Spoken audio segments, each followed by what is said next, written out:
Known as Galileo's inclined plane experiment, Galileo rolled a hard, smooth, and very round ball down a straight, smooth, and polished, groove-cut into an inclined wooden plane. Starting at varying distances along the plane, Galileo repeatedly measured the relationship between time and distance traveled by the ball. Time was measured by use of a large vessel of water, where water was collected during the time of descent, and the differences in ratios of these weights gave the differences in ratios of the times.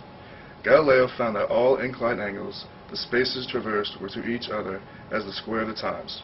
Galileo had collected sufficient evidence to confirm the uniform acceleration, or gravity as it is known today, of a falling object.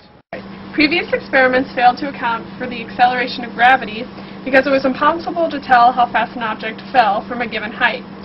However, Galileo was able to find the acceleration of gravity by slowing the fall of an object using an inclined plane. As Galileo did not have a time-measuring device, he used the amount of water gathered from the start to finish of a rolling ball from a continuously dripping source. By comparing the volumes for each trial, he was able to determine the differences in time.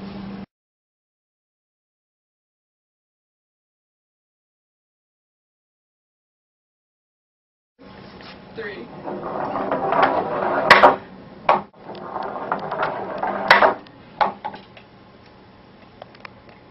Right at 5. Ready? 1, 2, 3. Alright. 1, 2, 3. 1, 2, 3.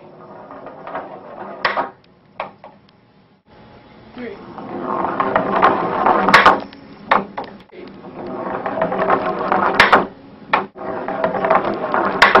2, 3.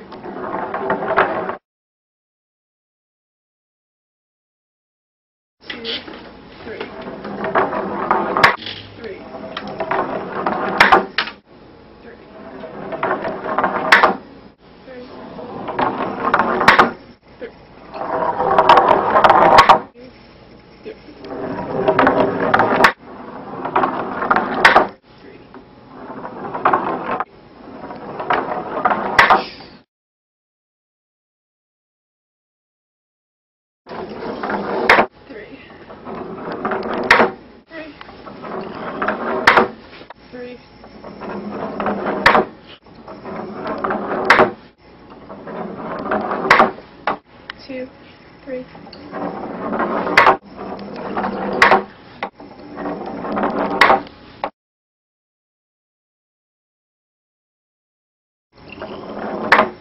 3.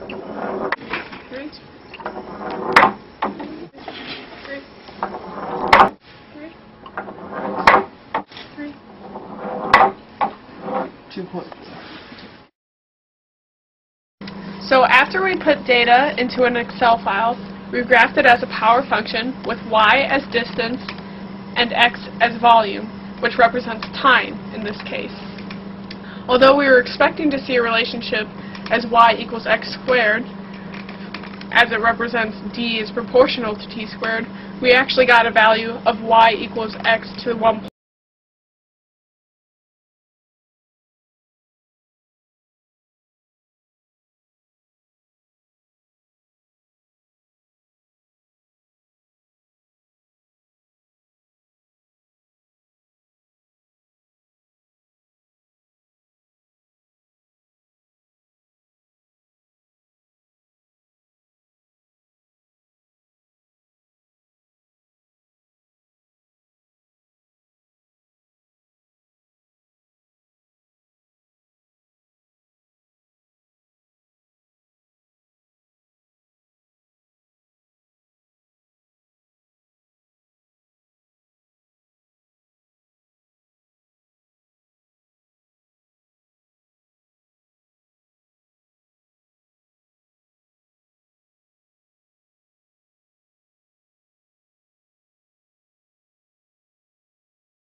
Sir Isaac Newton was a scientist who lived from 1642 to 1727. He developed the three basic laws of motion and published them in 1687 in a 3-volume work called the Principia Mathematica. Newton's discoveries helped start a scientific revolution and led to the fundamental understanding of how bodies move through physical space. The first law of motion, the law of inertia. Objects will remain at rest or in a uniform motion in a straight line unless acted upon by an unbalanced force. Here we have 3 spheres on a table in a state of rest. The gravity pulling the spheres down is countered by the force of the tabletop pushing the spheres up in the exact opposite direction. The balance of forces is what keeps the spheres at rest on the table. This sphere will act as an unbalanced external force. Without another force to counter its movement in the opposite direction, it becomes an unbalanced force acting on the other spheres. The external force collides with the spheres and changes their motion state. The natural tendency of an object to remain at rest or in a uniform motion in a straight line is called inertia.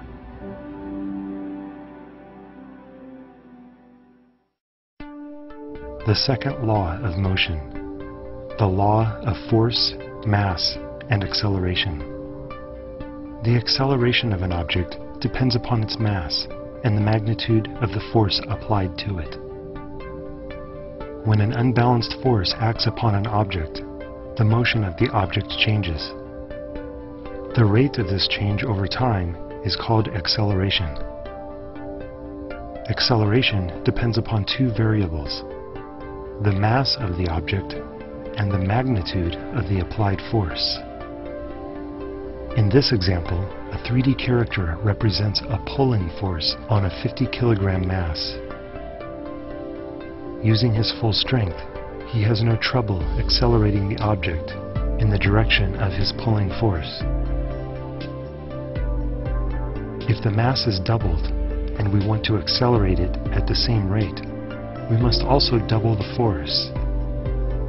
Our character, however, is already pulling at his full strength. So what happens?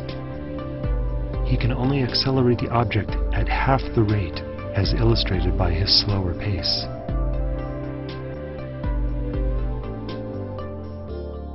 This relationship between force, mass, and acceleration is the source of one of the most important equations in physics. Force equals mass times acceleration. The third law of motion, the law of action and reaction. For every action, there is an equal and opposite reaction. A direct example of the third law is the rocket engine. Look at the hot gases streaming out of the shuttle's engines. If this is the action, what is the equal and opposite reaction? It becomes clear as the shuttle is propelled into the sky. The reaction to the gases escaping from the engine is the pushing of the spacecraft